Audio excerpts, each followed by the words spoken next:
Hello everybody, welcome to another episode of this thing that we're doing. I'm Sim, that's John, this is Sophia, they all have voices too.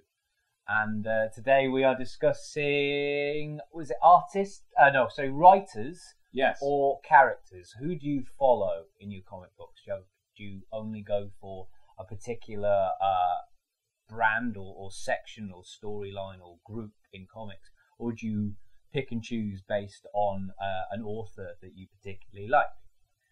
I can start off. Yeah. When I was 13, I saw the 1989 Batman movie, and I was blown away. And I had to go to my newsagents and buy the comics. I loved Batman. I still love Batman. But then I started to get a little bit more aware that some Batman stories were better than others. And some Batman stories were complete and utter shit. And I thought, why? Why did Batman become so inconsistent in my life? You know, so I started to really check out who was who's writing them. I love Dennis O'Neil. I loved what Frank Miller was doing, which is just awesome. And I started to follow the writing skills of those people. Without Frank Miller, I would not have got into Daredevil, who's not her chest, but she's wearing a t-shirt. No, Daredevil isn't her chest. It's just strange. He's the man without fear, not the man with a bra around his face. Okay, can you stop talking about my chest? I'm just trying to take it to a logical extreme. In the people. But yeah, I do think that writers are the people to follow, not the characters, because you're only going to be let down otherwise if you just follow a character shamelessly. On the other hand, if you're a comics fan, you're used to being let down. I mean, even if it's good writers, you can have two good writers have a completely different vision, and you just kind of like, what is a character bipolar or something? What happened last week? It was all like angst, like what's happening with Daredevil right now, where they try to do it more fresh and with the other art. And it's like, where's all the angst, man? This is Mark Waid. I'm pretty sure. I'm not 100% sure, because I've only recently started paying attention to writers. Because, again, I started at 13 reading comics, but at the time it was X-Men, and it was all Claremont all the time, until I started reading the actual current comics, because I was reading the Greek translation. Anyway, nobody cares. Greek translation? Hello, Rewind. I didn't know there was a Greek translation of comics. Oh. I didn't know that. International No, we just version. go Really? wandering around in togas and reading Socrates. Of tablets. Yes. So vicious, but we like her. Anyway. Yeah, but I generally am all about the characters, although, of course, there are some writers I hate, Grant Morrison. But Shall we just call the show I Hate Grant Morrison and Friends? Shall we just call it that? I'm It's thinking going of to getting happen. a tattoo. I love him. I think he's fantastic. If you saw my outburst in the other episode about Soho. We know about your you know. relationship. I'm out of it now, that situation. You're out now. I'm out now. thing. Oh, God, It's no, good. why? No. Anyway, Oh. actually, I'm as wearing an a pink aside, t-shirt. No. as an Oh. aside, have you read any stuff that you originally read in Greek and then come back to and read in the original Yeah, of English? course. And is there really any difference, or do they kind of get adjusted? Well, some of the older comics, especially the translations, were. At one point, Nightcrawler managed to swim to a wavy sea, and he says in the English a piece of cake, and in Greek they translated it a piece of cake, and I was just like very confused at 13, like, hungry? I guess, yeah. So yeah, the translations could. The current ones have actually picked up, and right now they're at about after post-Civil War, and they're fine. They're good quality. When I started, we had to walk up the hill in the snow and everything. It's like, I'm old.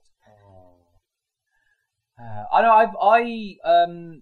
If we talk about how we got into comics, I got into comics because of the Spider-Man movies. I came into comics quite late compared to you guys, so I thought this is interesting. I think I read some of the kind of handed out at the same time Spider-Man things, and then I bought bizarrely the Marvel encyclopedias to read about all of the different characters. Yeah, I'm strange, and Don't pretend you haven't done it.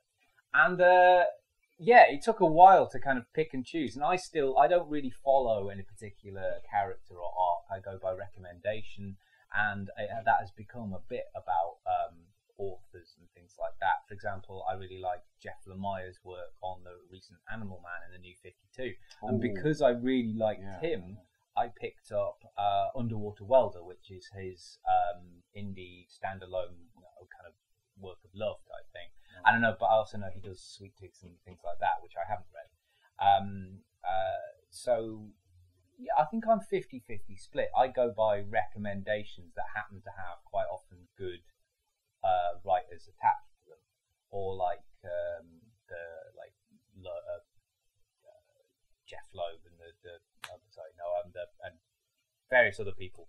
And I kind of I'm 50-50. I go by recommendation who happen to have good writers and the same writers attached. Are there any characters that you'll follow blindly? Any of you two?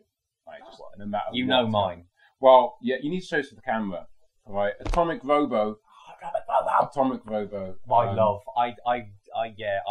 And thing is, I'm never let down there either. I know it's going to be good. Brian Clevenger, I don't think you're ever going to watch this, but you are awesome, as you are Scott Wagner as well. But this is the thing. You can follow him blindly without any kind of like, oh, should I not buy it? Because it's always the same guy writing it, right? It's true. So you're following him through his character. It's true. His character is like an I mean, avatar. recently they did Real Science Adventures, which was a kind of lot of B stories written by him, but with different artists. And I was worried that they would lose some of the character. And it's not got some of Wagner's kind of nuance to it, but it's still really, really strong. But yeah, I am, I guess, following a writer on that in that regard. Well, I'm a completist, so I tend to try to read everything. It doesn't mean I necessarily enjoy reading it, but I've also found that recently, because I am about the characters, but recently I've discovered I do like some writers, specifically what they bring to a comic. Recently, with the reshuffle of Marvel Now, I was really into New Avengers, and I've discovered I'm really enjoying the old New X-Men, because it turns out I love Bendis. Or, of course, when Whedon did Astonishing, I was just like, yes, I'm reading that. Yeah. So I think it's a combination of both, but I do like to follow everything, no matter how horrible it can get in certain comic book periods. As anyone who's read a comic book for a while knows.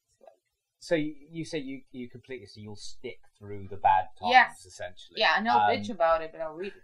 So let's say Grant Morrison is like doing like, say, I don't know, officially like a year of X-Men, and you know you don't like it. So my nightmare scenario is basically Grant Morrison with Craig Land's art. Yeah. Would that stop you? No, but I would probably drink a lot while reading it. It will drive you to alcoholism. Well, I kind of get that. You don't want to miss out stuff. I mean, I jump in and out of the big two and lots of the side ones. So but I look at the big story. So I can like buy the main event trades, like the Civil Wars and your Fear Itself and things like that. And so I kind of get the big picture stuff.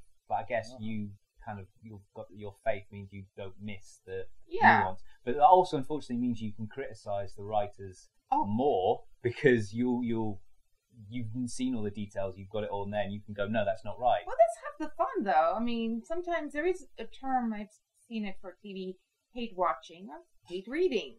Or you just kind of like, I have a friend of mine who was just telling me she really hates the current Superior Spider-Man storyline. I'm not going to get into it in case you guys haven't been spoiled. I've been checking out via reviews.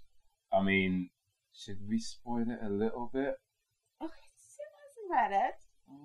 I'm unlikely to read it, but this is spoiler free. I think. Oh, okay. Well, she hates it, but as soon as the comics come out, it's the first thing she checks out. She's just like, I don't understand. Why do I keep reading it? I hate it. And I'm just like, what happens in a blind hope that it'll get better, maybe. No, I think it's just a masochistic morbid curiosity. Well, it's the same thing with a soap opera. Some people will follow it even if it's really going bad.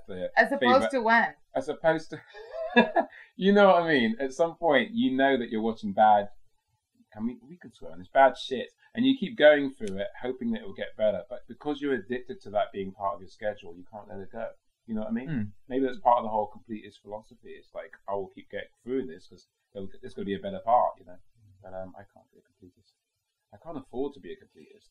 Oh, I can afford to be a completist, but let's just say I am. You can tell not buying your comics, and I think I'm like that. But I also it is part of the thing. If I am aware that a story's going bad or I'm not into it anymore, I'll choose to focus my energies on the things. Like I kind of ran out of steam with Walking Dead. About is there a zombie underneath the table? I was trying to see my numbers. I think about trade 6 or something, like 6 or 7, and it wasn't getting worse. It's just I kind of got bored of it, and there was better things I could spend my money on. Oh, of course, but there is that element of so bad it's good. It's like when you're online and someone says, "Oh, that link is really disturbing and disgusting. Do not click on it." You click on it, and then you're like, "Why did I click on it?" And you end up getting goatsied, and the rest is painful history. Anyway, what do you guys think? Do you guys stick to one particular brand, storyline, group, or do you fervently follow one or a group of writers or artists? I mean, because you can appreciate that.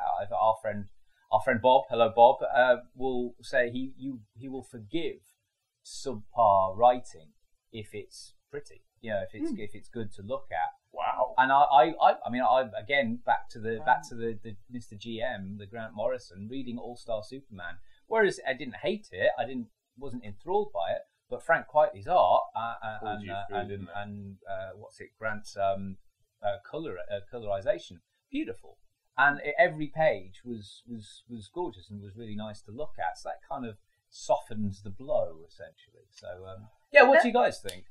Let us know down below. Click on other links that we might have stuck down there out of sheer shits and giggles. Do you think we should stop kicking in Grant Morrison's head?